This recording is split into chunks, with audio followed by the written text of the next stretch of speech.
दशावतार ही कोकणातली लोककला प्रसिद्ध असा आणि ती संपूर्ण कोकण आणि महाराष्ट्राबरोबरच गोव्यात देखील सादर केली जातात. आपल्यासोबत असेच काही दशावतार कलाकार आहेत. आपण समजून घेऊ या कलेतना नेमक्या काय आताच्या घडीत साध्य होतं आणि भविष्यात काय त्या दशावतार लोककलेचा होईल. गावकर म्हणून एक लोककलावंत माझ्यासोबत आहेत. तुम्ही किती वर्ष दशावतार करतात आणि नेमकं दशावतार कशाक म्हणायचं? नेमकं दशावतार मी या दशावतारात आता झाली 42 वर्ष झाली. हां हां आणि नेमका दशावतार म्हणजे अगोदरच्या जुना करीतचा त्याला दशावतार म्हणतात. हां पुढचं हां. आणि जो ती जमिनीवर जमिनीवर हां 4 आपल्या एक बाग हां. 4 मेढी हां त्यांना 2 काय अगोदर बत्त्या लावायच्या, पण आता बत्त्या नाही, आता बळ टाकतात. हां बळ टाकतात आणि त्याच्यामध्ये जे दशावतार सादर केलं जातं ते खरं जुनं दशावतार. बरोबर. आणि तीच म्हणजे हे पारंपरिक दशावतार म्हणजे अगोदर पिढ्यानपिढ्या चाललं हां हे जुनं दशावतार आहे. हे असंच चाललं पाहिजे. बरोबर. आणि त्याच्यात काय याच्यामध्ये स्वर्ग तोच, हां राजाचा दरबार तोच, हां वनबाग आपली फुलबाग गेली तरी तिथंच, म्हणजे सगळं बोलून दशावतार उभा करायचा तो कोण कलाकार जाणारा माणूस. बरोबर. त्याच्यातून कलाकाराची कला शब्दातून तो पटवायचा की मी आता स्वर्गाचा अमरेश आहे. राजा गेल्यानंतर तो पटवायचा की हा माझा दरबार आहे. किंवा एखादी राजकन्या शोभा पाहण्यासाठी गेली तर ती वर्णन करून सांगायची की तिथं शीन वगैरे काही नाही, पण ती शब्दानं सांगायची जरा ही फुलपाखरे, म्हणजे तो शीन ती शब्दानं उभी करायची. आणि ते त्या तितक्या त्या टायमापुरतं की नाही त्यावेळेपुरतं जे पब्लिक असतं ते मान्य करतं की बाबा खरोखरच म्हणजे मानसिक दृष्ट्या त्या शब्दफेकीतून पब्लिकला त्या अवस्थेमध्ये घेऊन जायचा ही ती कला होती. आता ट्रिक सीनचो जमाना गेलो. ट्रिक सीनचा तुमका काय वाटतं? ट्रिक सीन लोकांना आवडतं? नाही काय माहिती आहे, मी जर नाही म्हणून सांगितलं तर हे आता जे ट्रिक्शिन करणारे मालक आहेत ना तर माझ्यावर आक्षेप घेणार. बरोबर. या बाबतीत मी काही बोलू शकत नाही. बरोबर. मी सरळच सांगतो की मी जर म्हटलं हे बरोबर नाही, मी आता जुनं दशावतार तेवढं मी सांगितलं, हे मी बरोबर नाही म्हणून सांगणार नाही. नाहीपेक्षा हे मालक लोक काय म्हणणार ज्यांना आम्हाला हे ट्रिक्शिन केल्यानंतर लोक हे चालू नाटकाला आपले 10-15 हजार रुपये देतात, ट्रिक्शिन केल्यानंतर 25-30 हजार रुपये देतात, त्याच्यापेक्षा जास्त देतात. म्हणजे मालक लोकांचा फायदा आहे. पण या कलाकारांना काय नाही, कलाकारांचा पगार आहे तोच मिळणार. पण मी जर योग्य नाही म्हणून सांगितलं तर हे जे मालक लोक ट्रिक्शिन करतात ते मला शिवाय देणार. काय बरोबर आहे, मी हे सांगू शकत नाही. दुसरी गोष्ट, थोडीशी कला आधुनिक बनत चालली, त्याच्यामध्ये कलेचं पारंपरिक चेहरो हरवत चाललो असं तुम्हाला वाटतं? अगदी बरोबर. कारण जुनं दशावतार हरवतच चाललेलं आहे. मीच नव्हे तर बघणारे आपले प्रेक्षक सांगणार आहे. आता त्याच्यावर मी सरळ सांगून ठेवणार नाही. कोणी जर तुम्ही विचारलं हे भाऊ असतं का तर लोकांना आवडते आम्ही ते करतो असे कलाकार उत्तर देणार.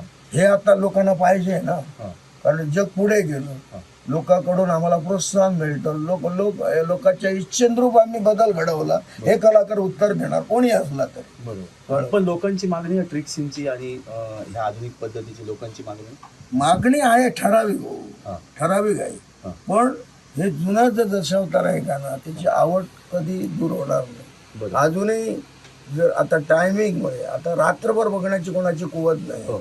1 वाजता जत्रा झाल्यानंतर कोण बघत नाही, म्हणजे काय जागरण होतं. अजूनही 7 वाजता जर नाटक झालं की 7 किंवा 8 वाजता तर अशा उघड्या नाटकाला सुद्धा बेफाम गर्दी होती. रात्री आम्ही आता दाखवलेला होतो, तिथं काही ट्रिक्शिन वगैरे काही नाही, जुन्या पद्धतीचं आम्ही नाटक केलं, पण लोक भरपूर होते. म्हणजे अजूनही दशावतार लोकांना आवडतात. होय होय. आणि ही आवड कमी होणार नाही आणि ती ट्रिक्शिनच पाहिजे.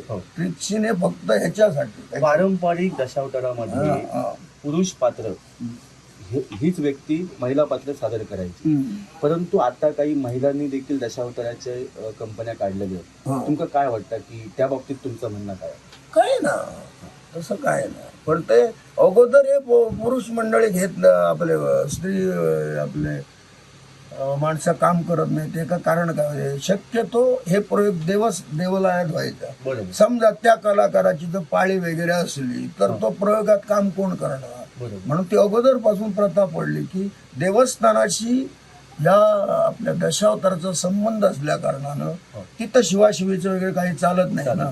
बरोबर. म्हणून ते अगोदरपासून चालत गेले की पुरुषाने जी भूमिका करायची ते लोकही मान्य करतात की बा ही त्यापैकी बाई आहे कळलं. आणि असे एकापेक्षा एक असे महान कलाकार आहे. स्त्रियांना जे जमत नाही ते आज आपल्या अभिनयातून पुरुष करतात बरोबर. असं. आणि ते चालत चाललं ते चाललं.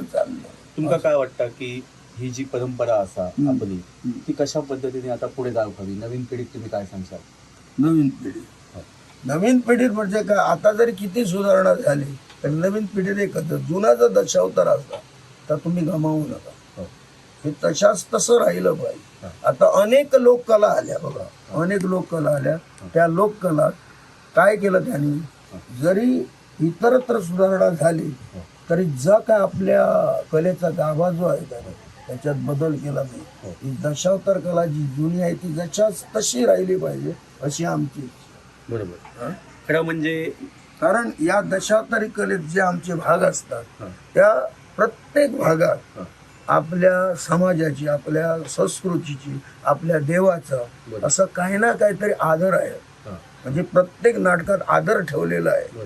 म्हणजे समाज प्रबोधन ज्याला म्हणतात, म्हणजे आपली संस्कृती जतन झालेली आहे. असं प्रत्येक भागातून काही ना काहीतरी असं दशावतामध्ये नुसतं मनोरंजन नव्हे तर आपली जी काही संस्कृती आहे धर्माची ती जतन केलेली आहे. संस्कृतीचं जतन, लोकप्रबोधन बरोबर ते दाखवलं जातं प्रत्येक. म्हणून ती जशाच तशी राहिली पाहिजे अशी आमची तरी इच्छा. बरोबर. आम्ही काय आता म्हणजे सेवानिवृत्तीकडे गेलो म्हणजे आता काय किती वर्ष दशावतार, पण आमची इच्छा. आणि गोव्याचा जरी मी कलाकार असलो तरी मला ह्या सिंधुदुर्ग, कारण ही कला सिंधुदुर्गाची, गोव्याची नव्हे. बरोबर. ही सिंधुदुर्ग या कलेबद्दल मला आवड आहे. आणि ह्या कलेत मी कसं काय योगायोगाने आलो म्हणून मला 4 माणसं ओळखतात, नाही तर कोण ओळखणार होता. हरिश्चंद्र गावकर म्हणजे टोटला किती जरी हजाराची नोकरी केली ती होती तिकडे तर काही कोण गेले. आता कोणीतरी म्हणणार की बाबा समजा हे होता कलाकार. ही कला लोकप्रियतेची आहे. बरोबर. खरं म्हणजे दशावतार हे सिंधुदुर्गातनं अनेक भागामध्ये गेलो, तो वेगवेगळ्या प्रांतात वेगवेगळ्या स्वरूपात प्रदर्शित झालो. परंतु मामा मोचेमाडकरांसारख्या एका जाणत्या कलावंताने, जाणत्या माणसाने या मोचेमाड गावातना या कलेक एक ऊर्जितावस्था दिली. त्यांची पुढची पिढी ही कला आजही जोपासता. हरिश्चंद्र गावकरांसारखी व्यक्ती ज्यावेळी ह्या लोककलेमध्ये काम करतात त्यावेळी प्रत्येक माणसात भेटात, प्रत्येक गावात स्वतःची एक ओळख निर्माण करण्याचा प्रयत्न करतात. असेच प्रयत्न अनेक कलावंत करतात.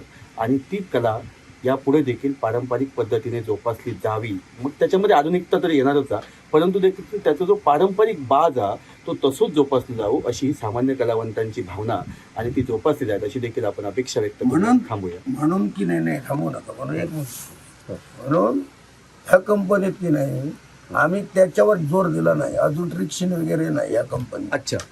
या कंपनीत जोर दिला नाही ट्रिक्शिन वगैरे करण्याची, कारण यांचं वार्षिक भरपूर आहे. बरोबर. किती आता ते ट्रिक्शिन वगैरे काय करतात त्याच्यामुळे केल्यानंतर त्यांना वार्षिक नसल्या कारण 4 नाटकं चालू येतात. बाबा आम्ही अशी तुमच्यासारख्या उमदी असल्यानंतर आम्ही करूया ट्रिक्शिनचं नाटक असं होतं. आणि यांचं वार्षिक भरपूर असल्या कारणाने ट्रिक्शिन करण्याची गरज नाही. आता मी यांच्या कंपनी सर्वसाधारण 3 पिढ्या झाल्या.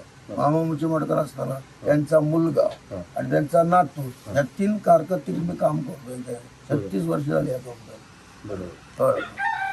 तर असं आहे. आणि कंपनी म्हणजे त्याच्यावर ट्रिक्शिनवर जोर दिला नाही. मालक सुद्धा म्हणतात की ट्रिक्शीवर आपलं ह्या नाही, त्याच्यामुळे पैसे मिळतील पण त्याच्यातून दशावतारी कला कुठेतरी हरवत चालणार.